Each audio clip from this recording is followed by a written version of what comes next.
You know, back to Gill while we wait for the Broncos, see if they go defense this time.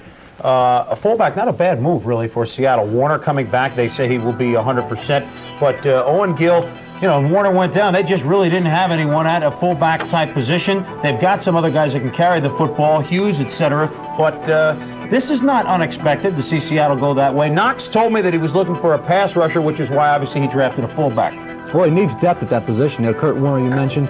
The thing about Gill is he can play halfback or fullback, gives you that versatility, blocks well, has ran out of the tailback slot. Here you see him taking the pitch, going wide, cutting it up the field. You know, he's a good all-around back, catches the ball, blocks, does everything. He's not outstanding, but he's adequate, and I think he'll help out for a team like Seattle, who doesn't want to be in a position where they're in dire straits if something happens to Warner or one of their fullbacks. That's right, and Seattle, of course, a team that you plug Warner back into them, and maybe they could have gotten into the Super Bowl last year, even as well as Miami played. They had an excellent year, and their franchise back was out. Now, how does Owen Gill fit in to the running backs? Well, this is what we're talking about. But they have some ball players with Seattle for sure. Dornick isn't going to lose any games, and David Hughes, Eric Lane, Randall Morris, and of course Warner. You know about him. Injury questions. They certainly hope he's 100%. Remember, they had Franco Harris in there last year. That whole experiment did not work. So Owen Gill, certainly it makes sense for the Seahawks, and now everybody has made a selection buy.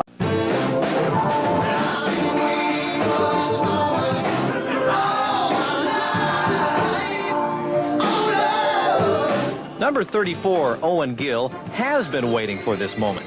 Seattle's top draft choice, Gill is a fullback, a running back poised to produce whether Warner does or not. Even before Cheney, before this training camp, Gill was getting ready for the NFL. Well, I've been in Seattle running every single day. You know, they've been out there with Joe Vitt, the strength coach and running coach, and they've been running every day, working on the weights and learning the plays there, too, with Dave Craig and Jim Zorn. Catching may be his weakest skill, and that's something working with Craig and Zorn could develop.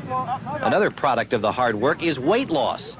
Gill reported to Kirkland in May at 242 pounds. Now, in August, in Cheney, he's down to 215 pounds, a 27-pound loss. Mainly because of the heat, and I'm losing a lot of weight, but, you know, you can't sit back and cry about it. I'm out here every day, and so is everybody else, just, you know, working hard and trying to earn a position. Gill would like to put some of that weight back on. He feels he needs it to withstand the rigors of his position when he's not carrying the ball. I would like to be a little heavier because, you know, there's a lot of blocking to do, and there's a lot of, you know, linebackers, a lot of weight, and you got to take them on. So hopefully I can put the weight back on, and it should help me a little bit if I can just keep my speed, too. And if he can keep that speed, a marriage with Warner in the Seattle backfield could produce a potent 1-2 punch. Yeah, hopefully, but, you know, I have another two good players that are in front of me, and like I said, I'm just a rookie, you know, and I just want to learn. I just want to try and fit into the system, and whenever my number's called, come in and do the job. And that's something he definitely wants to do. This may be his first year here, but he can taste the fruits of last year's successful season. He's seen it in an attitude on the field. Just working out in Kirkland with the veterans, you know, you can tell they've been out there every day working real hard, running and pulling me through too. And, you know, I'm real glad for that, you know, and I've seen what it takes to win. You know, they want to win real bad, and they've been in there sweating too, and I'm just out here trying to do whatever they do too. Now, for Seattle's standpoint, their outlook is entirely different. They're a 12-4 team. They are a playoff team the last 2 years. What they want to know is who will it take to fill those special spots to take us to the Super Bowl? And getting to the Super Bowl for the Seahawks means beating the LA Raiders. That is the obstacle in their way. They want to look at their rookies, Owen Gill. They want to look at Green, the receiver, who also punt returns. And they also want to find out who's going to be Kurt Warner's backup. And so we're set to kick off 1985.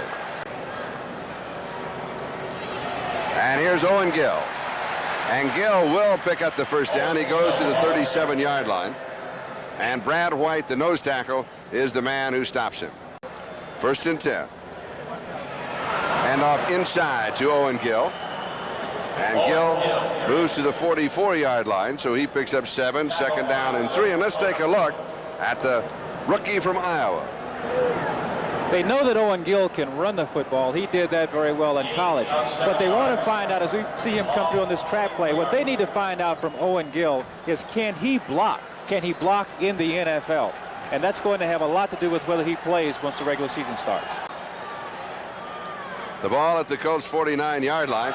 First time that the Colt defense has neutralized that Seahawk offensive line, and Owen Gill will lose a yard back to the 50, so it'll be 2nd down and 11. Cliff Odom was there, the left inside linebacker.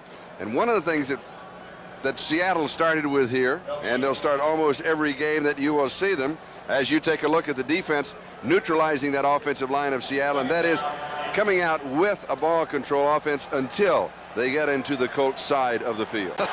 1st down, 26-yard line of the Indianapolis Colts.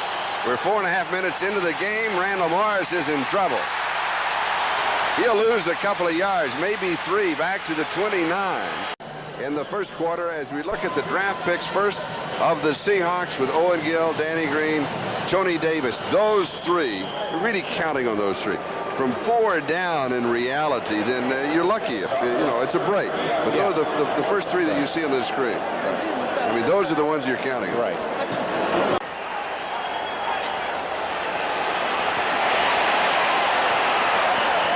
Randall Morris trying to work his way out for a little room, picks up 5 to the 10, so it'll be 2nd down and 10. Morris first quarter, 3 carries for 12. The Seahawks offensive line taking their customary wide splits, getting the ball back to Morris as deep as they can, and letting him run to daylight.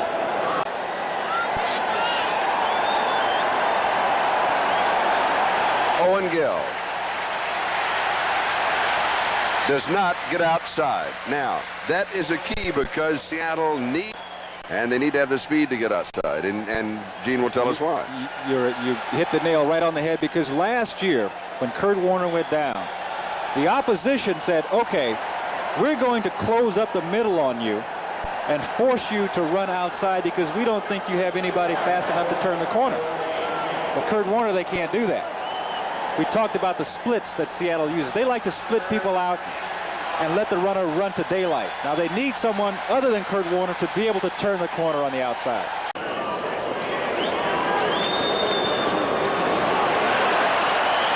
Randall Morris lost his footing at the 34. Cooks covered him. They'll lose a yard.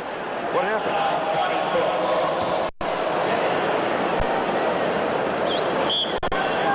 Owen Gill did not block. Is that right? Number 34? Let's take a look. Watch 34. Watch 34 on the right side of your screen. Oops. No, he didn't. He did not. You're right. And that's something that he has to do. That's something that they're working on. They talk about all the time. It's something that we're looking at home. You be looking for it. Look for it in the Kingdom. That's right. Yeah. Because the coach is going to look for it too in the film. He needs work. And that's one of the key areas. And he can do it.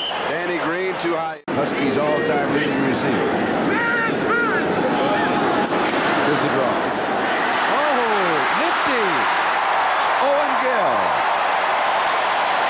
First down. This is the rookie, the first choice of the Seahawks, taken in the 2nd round. This is what they wanted him for. He shows it right here. Good leg strength. The first tackle comes on. Watch right here. Keeps the legs going. Good leg strength. Oh, now that's a nifty move. Oh, yes.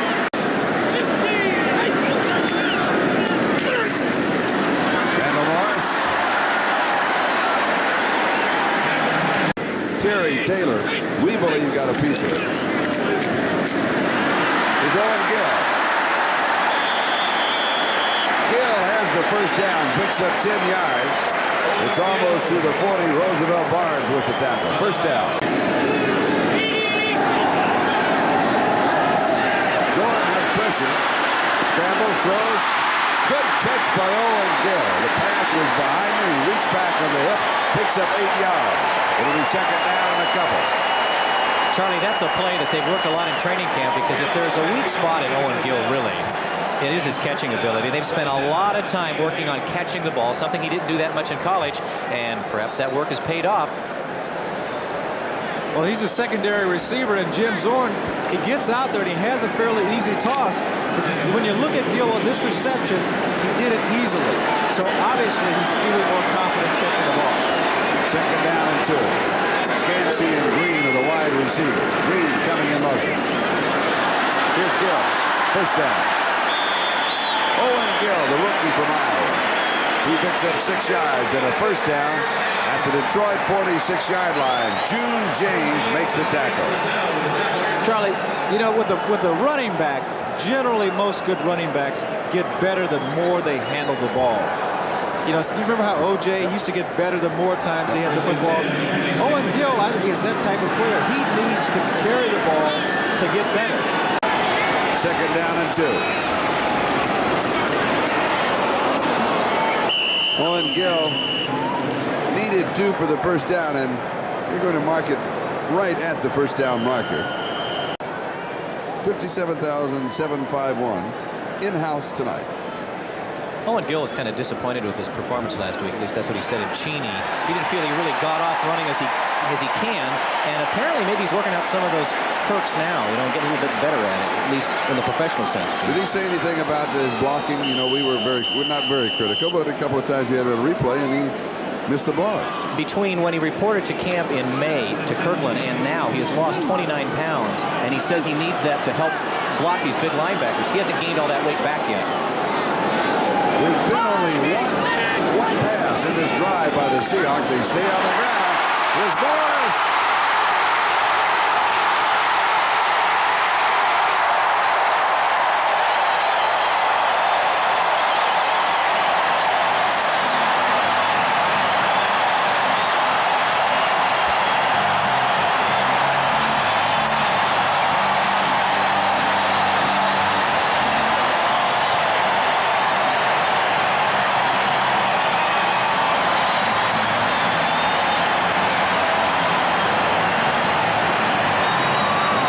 First offensive touchdown of the preseason for the Seahawks. Controlling the line of scrimmage. Had a great hole. He beat that tackle. That was all Randall Morris. He did that himself. 14-yard line of Detroit. Randall Morris. 4 yards to the 10. Second down and 6. 10-yard line. Here's Morris, goes to the outside, cuts back, has 2, maybe 3. Excuse me, that was Owen Gill. Galloway cut Gill down.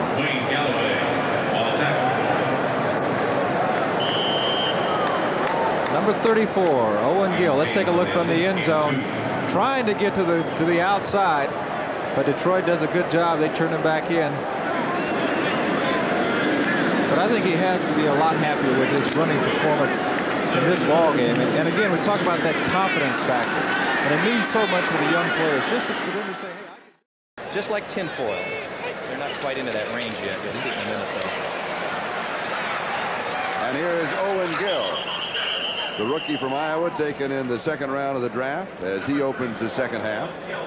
And he'll be joined in the backfield by number 43, Randall Morris. So the Seahawks here in the second half are going in some instances at least, showing at quarterback and a running back in their second line. Now, this does not mean second string because they'll be playing quite a bit of football during the regular season, but a time for the other players to have a lot of action in the game. Play action, Zorn. And he misses Owen Gill, who is just trying to fake a little block and swing out of the backfield. It'll be 3rd down and 7 at the 15-yard line, and that can be a dangerous play in that territory.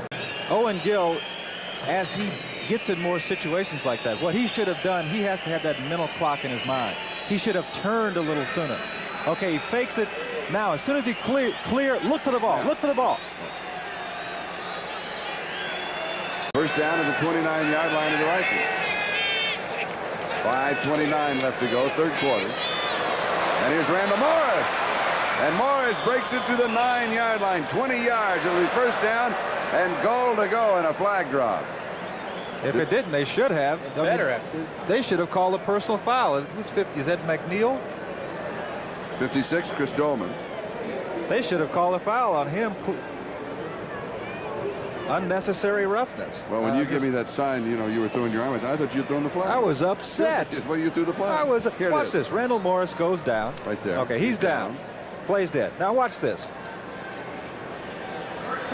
No. He just wanted to make sure he didn't go any further. We'll look at the end of that again. Head fake inside. Randall Morris to the 4-yard line. It's second down goal to go. The ball bouncing with players bouncing in the end zone. I think that Look who's in the middle of it, number 56 for Minnesota. see what's happening here. Things are getting out of hand for a moment. Well, Owen Gill, number 34 on the top right of your screen. Yeah. He and Joey Browner get into it, but Browner has experience. He got him on the ground and put his knee on his head, and Owen Gill's helmet came off. Then he says, "Uncle, Yes. do not fight with the helmet off." It's the old uncle rule. Right. Helmet comes off, uncle. Uncle. This ball game. Zorn being chased. Rolls, throws, and it's incomplete. And the flag went down. A marker dropped in the end zone. I think it's pass interference.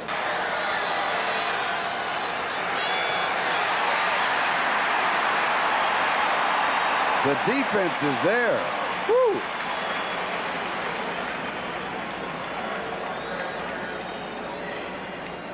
And Scott Studwell is the leader of the defense in this play. Reminiscent of the days of the Purple People Eaters. Randall Morris, Owen Gill, the lead blocker on it, and it's second down goal to go at the 1-yard line. The old Viking philosophy on defense was that we bend, but we will not break. But let's see if they break in this situation.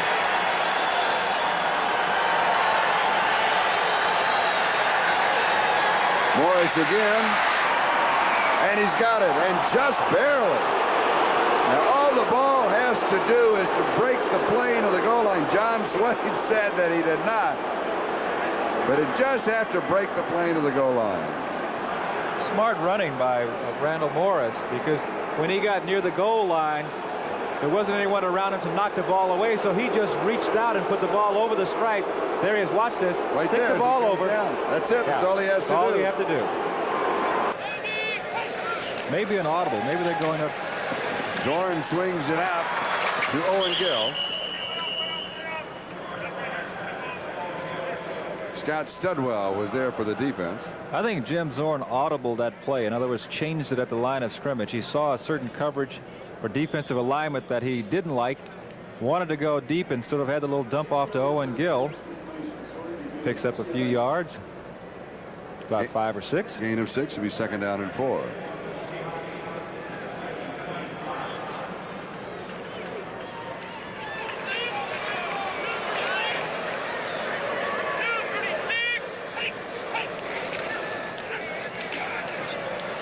Here's Owen Gill.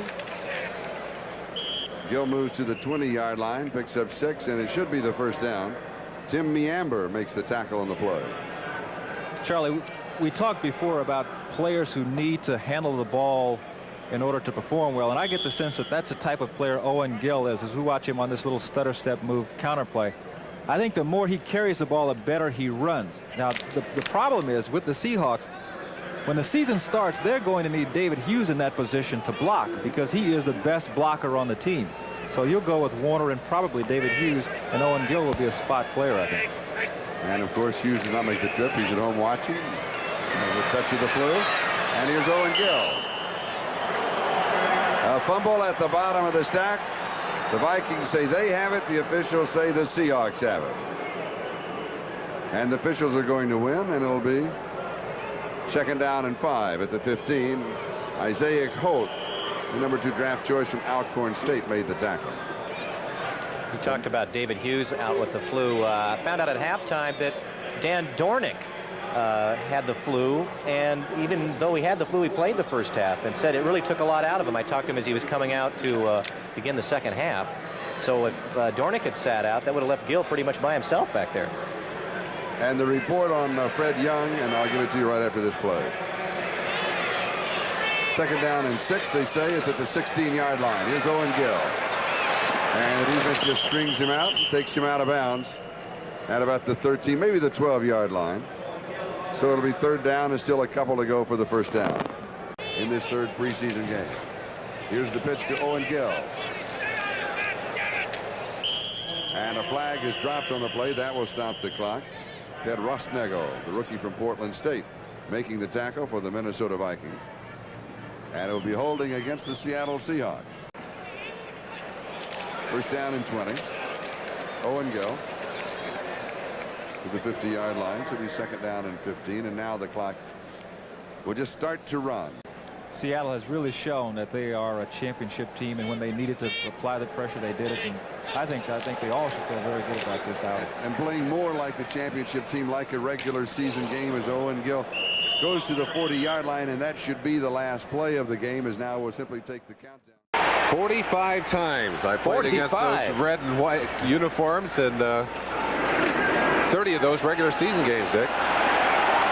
Randall Morris doing a little U-turn away from traffic and picks up about 4. Jim Zorn is the new quarterback. 2nd and a long 3. Owen Gill, the Seattle Seahawks #1 draft pick. There he is, number 34. Boy, he's met abruptly and rudely at the 25-yard line. Jim Fawnhorse, the younger brother of offensive tackle Keith, number 55. Zorn to Owen Gill. Gill, the Iowa Hawkeye, drafted first by Seattle. He was a 2nd-round pick. 2nd down and long, and not much there for Randall Morris. And the 49ers say they have the ball. Was he down before the fumble? No signal yet by the officials. I believe they're going to rule it down. 21-20 Seattle. Zorn at quarterback. He's 0 for 3 with 2 intercepts. Boy, there's a good run by Owen Gill, their #1 choice in last year's draft. And the Iowa star plowing for about 9. Gill, and he's one of those men on the hot seat. Question as to whether he will survive this cut down. Believe me, he's doing everything he can with that kind of running to survive. The all-time Hawkeye rusher. He finished with 2,556 yards and averaged 5.2 a try. 3rd and 1. Gill. He got the yardage and a first down just beyond the post. Ricky Ellison riding him off the field, but Gill has another 4 downs for the Seahawks. Just good determination. He was forced deep by excellent penetration of the 49er defense. He had to run hard to get out around them, and he just lowered his shoulder and picked up that first down. Remaining 21-20 Seahawks. Boy, 78, Tuiasosopo invading the backfield, and it almost appears with Zorn in there, San Francisco knows the play.